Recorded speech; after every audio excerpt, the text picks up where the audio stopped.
En octobre 2022, Elsa Zilberstein sera à l'affiche de Simone, Le Voyage du siècle, un nouveau film, dans lequel elle prêtera ses traits à Simone Veil. À cette occasion, l'actrice a accordé une interview à Elle, dans laquelle elle s'est confiée sur plusieurs aspects de sa vie privée. Lorsque l'on parle de maternité à Elsa Zilberstein, l'actrice est catégorique, pas d'enfant. A-t-elle déclaré. Dans les colonnes du magazine féminin, l'actrice s'est pourtant autorisé le temps de la réflexion, je ne dis pas que, parfois, je n'y pense pas encore. On verra bien, a-t-elle confié.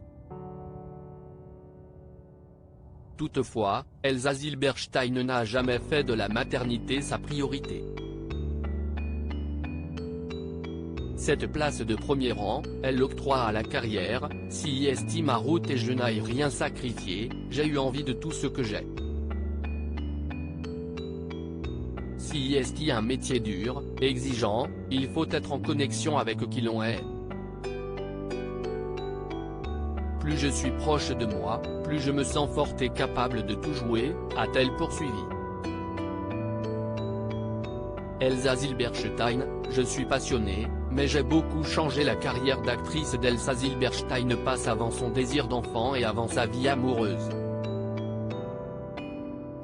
Lors d'une interview accordée quelques mois auparavant à Elle, l'ancienne compagne d'Antoine de Caunes s'était déjà confiée sur ses aventures affectives, si est rare de tomber amoureux, ça se chérit. Je suis passionnée, mais j'ai beaucoup changé. L'homme que l'on choisit est le miroir d'une partie de soi, son masculin sacré, et inversement, avait-elle déclaré. Les années ont donné à Elsa Zilberstein une idée bien claire de son partenaire idéal, qui serait un exemple de fiabilité, un homme solide, qui ne change pas d'avis toutes les 2 minutes, dont on ne se dit pas « oh là là, il ne va plus m'aimer », quelqu'un qui va, au contraire, vous aimer pour tout ce que vous êtes, comme vous avez besoin d'être aimé, a énuméré celle qui n'a vécu qu'avec un seul homme.